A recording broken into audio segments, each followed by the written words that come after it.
நேத்தெல்லாம் விஜய் வந்து ஒரு பெரிய அறிக்கை ஒன்று கொடுத்திருந்தாரு. அந்த அறிக்கையுடைய சாராம்சம் என்னன்னா, இருக்கிற அந்த தமிழக கட்சியிலேயே எங்க கட்சிக்கு தான் போலீசார் அதிகப்படியான விதிமுறைகளையும், நிபந்தனைகளையும், கட்டுப்பாடுகளையும் கொடுத்துருக்காங்க.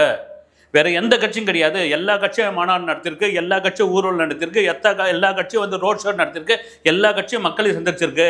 ஆனால் பர்டிகுலரா தவகவினர் மீது, எங்கள் மீது அதிகப்படியான கட்டுப்பாடுகள், விதிமுறைகள் போட்டிருக்காங்க. இதுதான் எங்களுக்கு அப்படின்னு நேற்று அந்த அறிக்கையை பார்க்கும்போது என்னையா இது சொன்ன மாதிரி வந்து விஜயை வந்து டார்கெட் பண்ணி தான் அடிக்கிறாங்க பொழுது, விஜய் வளர்ச்சி மேலே காண்டாயிருக்காங்க பொழுது அப்படின்னு நாமளாம் கூட நினச்சோம். நிறைய பேர்லாம் கூட பேசியிருந்தாங்க. ஆனால் அதுக்கேற்ற மாதிரி இன்றைக்கு இப்போ இந்த வீடியோ பேசுகிற வரைக்கும் விஜய் அநேகமாக வந்து ஒரு 2 கிலோமீட்டர் தூரம் தான் தாண்டி இருக்காரு. ஆனால் 2.5 மணி நேரம் கிட்ட வந்து ஏர்போர்ட்லேருந்து அவர் அந்த மரக்கடை பஜாரை அடையிறது. இப்போ 2.5 மணி நேரம் ஆச்சு. இன்னும் எவ்வளோ நேரம் ஆகுன்னு தெரியல அடையிறதுக்கு. சொல்கிறதுக்கான காரணம் என்னென்னா, இவ்வளோ கட்டுப்பாடுகள், இவ்வளோ விதிமுறைகள், இவ்வளோ அடக்குமுறைகள் எங்கள் மேலே வச்சாங்க அப்படின்னு சொல்லும் பொழுது, இந்த தொண்டர்கள், இந்த ரசிகர்கள், இந்த பலாப்பழத்தில் ஈ முக்கியம் இல்லை, அது மாதிரி ஜக ஜக ஜக ஜக ஜகன்னு எங்கேருந்து முச்சாங்கன்னு தெரியல.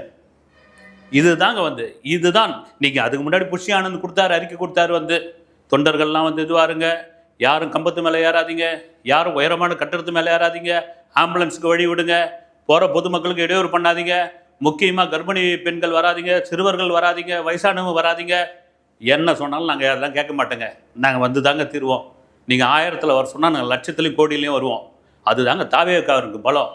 அதுதான் உண்மையான பலம். ஒருத்தர் வேணான்னு சொல்கிறப்போ வரீங்க, எல்லா கட்சியும் வாங்கன்னு கூப்பிட்டுருக்கிற இடத்துல இருக்காங்க. எங்கள் பிரியாணி போட்டிலையும் காசையும் வச்சுக்கிட்டு வாங்க நீங்கள் கூப்பிட்ற இடத்துல இருக்கிற இந்த அரசியல் உலகத்தில் வராதிங்க, வீட்லேயே இருங்கன்னு சொல்லும் பொழுது நான் வந்து தான் தீருவேன் அப்படின்னு அந்த தொண்டர்களும் அந்த ரசிகர்களும் உங்கள் மீது கொண்ட அந்த என்ன சொல்கிற பற்றுதல், அன்பு, எது வேணாலும் வச்சுக்கலாம் உங்களை பார்க்குற ஆவல்னு. ஆனால் அதை ஒரு டிசைன், அந்த வடிவமைப்புன்னு ஒன்று இருக்குது இல்லைங்களா, ரொம்ப முக்கியமாக இருக்குது. நம்ம ஒரு கல்யாண வீட்டுக்கு போகிறோங்க, ஒரு முகூர்த்த நேரத்துக்கு போகிறோம், கரெக்டாக தாலி கட்டுற நேரத்துக்கு போவோம். வந்து நிச்சயமாக கிடையாது. வந்து முகூர்த்தத்துக்கு முன்னாடியே போயிடுவோம். 6-7 அப்படின்னா பெரும்பாலும் 5 மணிக்கெலாம் வந்து அந்த மண்டபத்தில் வந்து குஞ்சிருவாங்க. சில பேர் தான் அடித்து பிடிச்சிட்டு அந்த முகூர்த்தம் பார்க்கறதுக்கு வருவாங்க, அட்சதை போடுற நேரத்தில்.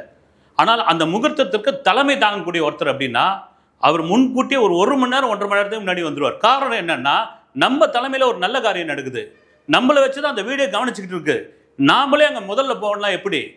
அதுதாங்க முறை. இங்கே பார்த்தீங்கன்னா லட்சக்கணக்கான தொண்டர்களும் ரசிகர்களும் அப்படி அந்த ஏர்போர்ட் முன்னாடி வெடிகாலத்துலேருந்து காத்துக்கிட்டு இருக்காங்க, நள்ளிரவுலேருந்து காத்துக்கிட்டு இருக்காங்க. இந்த பேரிகார்டு மேலே படுத்துக்கிட்டு இருக்கு. திருச்சி ஏர்போர்ட்டை வெளியே அவுட்டர் ரோட்டில் அங்கங்கே பார்த்தீங்கன்னா தாவேக்கா கொடியை போட்டு படுத்துக்கிட்டு இருக்காங்க அவங்க.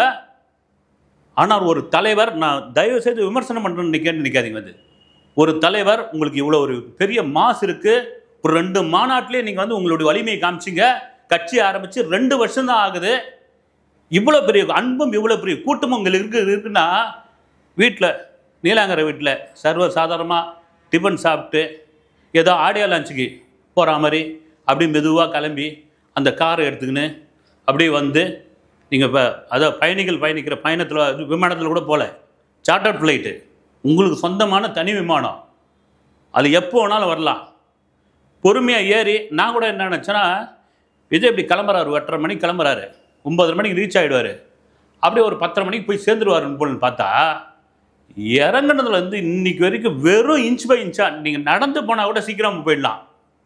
அப்படி இருக்குது. இந்த திட்டமிடல் எங்கே தவறி போச்சு? யார் உங்களுக்கு ஐடியா கொடுக்குறது? ஏன் உங்களுக்கு மூத்த அரசியல்வாதிகள், அனுபவசாலிகள் யாரும் உங்களை வந்து சொல்கிறது இல்லையா? சொல்கிற பேச்சை நீங்கள் கேட்கறது இல்லையா? இது ஒரு ஆதங்கத்தில் தாங்க பேசுகிறோம் நம்ம வந்து. நான் திரும்பவும் சொல்கிறேன், நான் வந்து டிவிகே கட்சியினுடைய பிஆர்ஓவோ அல்லது அதனுடைய அமைப்பு செயலாளரோ, அதுக்கு வேண்டப்பட்டவரோ, இல்லது விஜய்க்கு மேனேஜரோ கிடையாது, சத்தியமாக கிடையாது. விஜய் என்கின்ற ஒரு நடிகரை ஆரம்பத்தில் பார்த்த ஒரு சினிமா பத்திரிகையாளர் வந்து, இவருக்கு என்னப்பா நடிக்க தெரியும், இவருக்கு வந்து முகம் என்ன மோஞ்சி, இவருக்கு வந்து ரொமான்ஸை தவிர வேறு எதுவுமே வராது, இவருக்கு அழகிற சீனில் கூட மழையை பெய்ய வைக்கணும். அப்போ ஒரு விமர்சனம் உண்டு, விஜய்க்கு அழ தெரியாதுன்றதுக்காக அதை மழை சீனாக மாற்றுவாங்க. வந்து அப்படிலாம் இருந்த ஒரு நபர் அதன் பிறகு தன் முயற்சியால், தன்னுடைய உழைப்பால் சினிமாவில் எஸ்ஏசின்னு அவருடைய அப்பாவுடைய பின்புலம் இருந்தால் கூட, சினிமாவில் எல்லா பின்புலம் இருக்க எல்லாரையும் தூக்கி மேலே வச்சுருவாது. வந்து இன்னைக்கு ஒரு உச்ச நட்சத்திரமாக இருக்கும்பொழுது 250 கோடி ரூபாய் சம்பளம் வாங்குகிற ஒரு ஹீரோ அதை துச்சம்னு தூக்கி போட்டு அரசியலுக்குள்ள வந்து அந்த அரசியலில் விஜய் 1000 விமர்சனங்கள் செய்து அந்த விமர்சனங்கள் எல்லாம் தவிடுபடி ஆக்கிட்டு எனக்கு இருக்கியா மக்கள் செல்வாக்கு, எனக்கு இருக்கியா தொண்டருடைய பலம் அப்படின்னு காமிக்கிற ஒரு இடத்துல முதலாக ஒரு மக்களை சந்திக்கிற ஒரு பயணம். அதுவும் முதல் நாள் முதல் கூட்டம், ஏகப்பட்ட கட்டுப்பாடுகள், ஏகப்பட்ட நிபந்தனைகள். எனக்கு கூட ரொம்ப வருத்தமா இருந்தது, விஜய் மேல பயப்படுறாங்களோ, விஜய் கண்டு காண்டாகிறாங்களோன்னு. ஆனால் இந்த கூட்டத்துக்காக தான். இந்த கூட்டத்தை நீங்கள் நான் என்ன சொல்கிறேன்னா, ரைட்டு நீங்கள் முன்னாலே வந்து திருச்சிக்கு வந்திருக்கலாமே. ஏன்னா எல்லா பெரும் தலைவர்கள், நீங்கள் காமராஜர்லேருந்து, அண்ணாவிலிருந்து, எம்ஜிஆர்லேருந்து, கலைஞர்லேருந்து எல்லாரும் முன்னால் வந்துடுவாங்க. ஊருக்கு ஒரு மீட்டிங்னா முன்னால் வந்து ஒரு ஹோட்டலுக்கு, சரி முன்னால் வந்துட்டு அந்த ஹோட்டல்லேருந்து வெளியே விட மாட்டாங்க அப்படின்னா என்னங்க, வந்து பக்கத்தில் இருக்கிற ஹோட்டல் தானே வந்து, சரி இன்றைக்கே கிளம்புனீங்க, ஒரு வெடியற் காலம் கிளம்புறது ஒரு 4 மணிக்கு ஏடியா, நம்ம சொந்த ஃப்ளைட் தானே இது. ஏன்னா பல திருப்புமுனைகளை ஏற்படுத்திய இடம் வந்து திருச்சி. பல திருப்புமுனைகளை ஏற்படுத்திய திருச்சி. எப்படி மலைக்கோட்டை அது மாதிரி தான் வந்து அங்கேருந்து ஒரு விஷயத்தை ஆரம்பிக்கிறீங்க, ஒரு உச்சிப்புள்ளியாருடைய ஆசீர்வாதத்தோடு ஆரம்பிக்கிறீங்க அப்படின்னா எப்படி பண்ணியிருக்கணும். வந்து ஒரு ஏர்போர்ட்லேருந்து அந்த மரக்கடை பஜார் 5.25 கிலோமீட்டர் நகருது விட மாட்டேன்றாங்க. மரத்தில் ஏறுறாங்க, டிரான்ஸ்ஃபார்மரில் ஏறுறாங்க, அதில் ஏறுறாங்க, இதில் ஏறுறாங்க. போலீஸ் விதித்திருக்கிற மிகப்பெரிய கட்டுப்பாடு என்னன்னா, நீங்கள் ரோட் ஷோ நடத்தக்கூடாது. இப்போ என்னங்க, இது வந்து ரோட் ஷோ மாதிரி இருக்குன்றாங்க. வந்து ஒருவேளை விஜய் மேலே ஏறிட்டார்னா ரோட் ஷோ தான், வழக்கு பதிகிறதுக்கான வாய்ப்பு இருக்குது. அதெல்லாம் தாண்டி இந்த தொண்டர்கள் அன்பாக வந்திருக்கிறதும் அவங்கள ஒன்றும் பண்ண முடியாது. நான் சொல்கிறேன், நான் வந்து பண்ண முடியாது. உங்கள் கட்சி வந்து ஆரம்பித்து 2 வருஷம் தான் ஆகுது. அவங்களுக்கு ஒரு தொண்டர் படை, அவங்களுக்கு வந்து ஒரு நிபந்தனை இப்படிலாம் இருக்கணும்னு ஒரு மாவட்டம், ஒரு நகரம், ஒரு ஒன்றியம், இவங்கெல்லாம் சொல்லி கேட்குற அளவுக்கு இன்னும் இல்லை. 2 வருஷம் தான் ஆகுது. இங்கேருந்து கிளம்பும் போது ராஜ்மோகன் சொல்கிறாரு, திருச்சியிலேருந்து வந்து, எங்கள் தொண்டர்களே ஒரு பெரும் காவல்துறை, அப்புறம் என்ன காவல்துறை அப்படின்றார். வந்து அந்த கட்டுப்பாடு அங்கே இருக்கணுமே. அவங்களோட சொல்லி ஒன்றுமே கிடையாது, குற்றமே கிடையாது. இதில் பாதி தொண்டர்கள்லாம் மீதி விஜயை பார்க்க வந்திருப்பாங்க, விஜய் ரசிகராக வந்திருப்பாங்க, அவ்வளோ அன்புனால் வந்தவங்க. ஆனால் ஒரு திட்டமிடல் ஒரு கட்சிக்கு எவ்வளோ பெரிய முக்கியம். வந்து அந்த இடத்துல விஜய் தோத்து போயிட்டாரா, விஜய்க்கு யாராவது சரியாக ஐடியா கொடுக்கலையா, ஐடியா கொடுத்தது அவர் ஏற்றுக்கலையான்னு தெரியல. வந்து ஏன்னா பல பேருக்கு தண்ணி கிடைக்கல, பல பேர் வந்து மயக்கத்தில் இருக்காங்க, கர்ப்பிணி பெண்கள் வந்திருக்காங்க. ஏங்க நாங்கள் தாங்க வர வேணான்னு சொன்னோம், நாங்கள் தான் நாங்கள் அறிக்கை கொடுத்தோம், வந்தால் நாங்கள் என்னங்க பண்ணுறது, நீங்கள் கொடுக்க தாங்க செய்வீங்க. அதை கேட்பதற்கு அவங்க இல்லைன்னா நீங்கள் தான் முன்னேற்பாடாக வரணும். வந்து இப்படி தான் இருப்பான் நம்ம தொண்டன், இப்படி தான் இருப்பான் நம்ம ரசிகர்னா அவனுக்கு ஏற்ற மாதிரி மாறுறது தான் நம்முடைய வேலை. வந்து ஒரு நேற்று நள்ளிரவே வந்து காது வச்சா மாதிரி யாருக்கும் தெரியாது, யாருக்கிட்டையும் சொல்லாதீங்கப்பா நீங்கள்.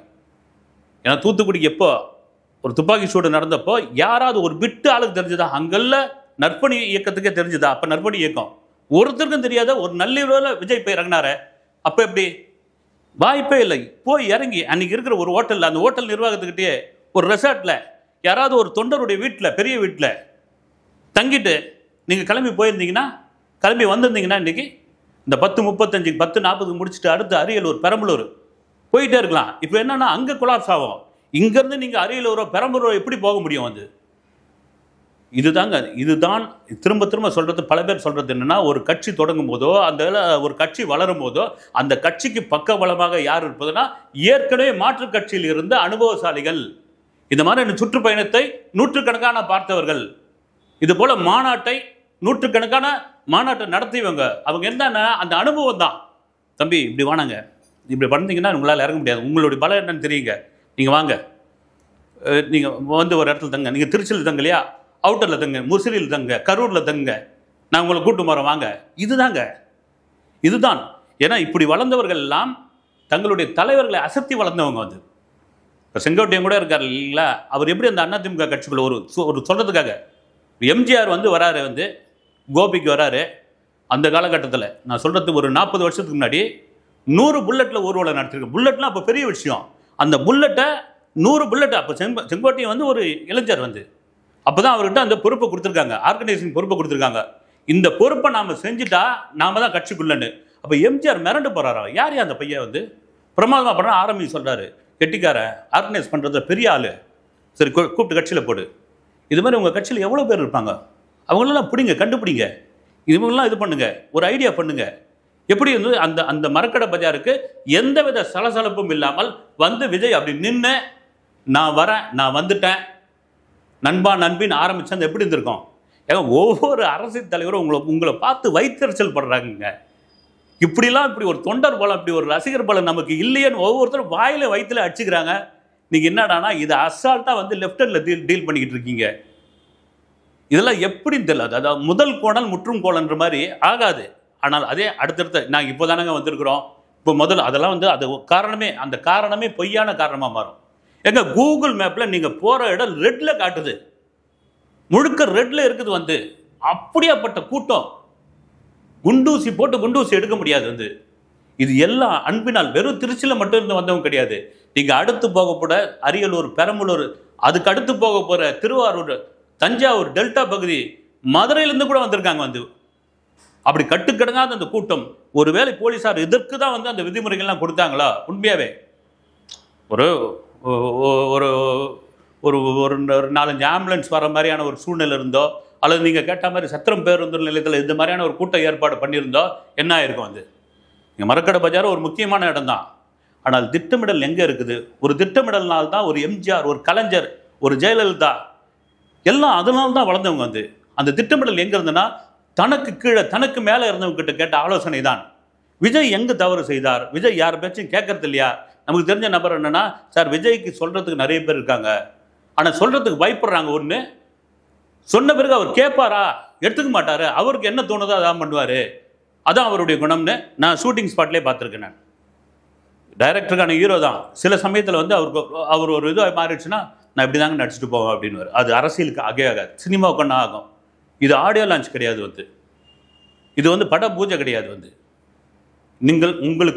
உங்களை நம்பி கோடிக்கணக்கான லட்சக்கணக்கான மக்கள் வாக்களிப்பதற்காக காத்து கொண்டு இருக்கிறார்கள். அந்த வாக்கும் பொன்னான வாக்கு. ஒவ்வொரு வாக்கும், ஒவ்வொரு ஓட்டும். ஒரு ஓட்டில் தோத்தவன இருக்கான், ஒரு ஓட்டில் ஜெயிச்சவன இருக்கான். அப்படி நீங்க அசால்ட்டா அந்த ஒரு ஓட்டுன்ற ஒரு விஷயத்தை நீங்க வந்து அதனுடைய மகிமை தெரியாமல் நீங்க வீணா இப்படி பண்றீங்களேன்னு மன வருத்தத்தோடு தான் பேசுறேன் நான். எப்படியாப்பட்ட ஒரு இடங்க வந்து இன்னைக்கு இந்தியாவில் இந்த மாதிரியான ஒரு கூட்டம் நேஷனல் லெவலில் ஒரு பீகார்லையோ, உத்தரப்பிரதேசலையோ, ஒரு ராஜஸ்தான்லையோ தனக்கு கிடைக்காதா அப்படின்னு அங்கே இனி பார்க்குறவங்க ஏங்கி இருப்பாங்க. இப்படி ஒரு கூட்டம் கிடைச்சுன்னா இங்கே எப்படியாப்பட்ட அரசியலில் பண்ணலாம் நம்ம அப்படின்னு பண்ணியிருப்பாங்க. திட்டமிடல் மிக மிக மிக முக்கியமான ஒரு விஷயம். இது சினிமா ஷூட்டிங் கிடையாது, இது வந்து ஆடியோ லான்ச் கிடையாது, இது பட பூஜை கிடையாது. நீங்கள் மக்களை களத்தில் சந்திக்கக்கூடிய மக்களை சந்திக்கக்கூடிய பயணம். அந்த மக்களை சந்திக்க பயணம் வந்து முதல் பயணமே ஒரு அருமையான பயணமாக, ஒரு திட்டமிடலோடு இந்த பயணமாக அமைந்திருந்தால் விஜய் நீங்கள் உண்மையிலே இன்னும் உச்சத்தில் செல்வீர்கள். சரி, முதல் நாள் ரைட்டு, இதெல்லாம் இதுவாகி போச்சு. அடுத்தடுத்த நாளில் நீங்கள் என்ன நடக்குது, என்ன பண்ணுறீங்கன்னு பார்ப்போம். அடுத்த வீடியோவில் சந்திக்கிறேன். நன்றி.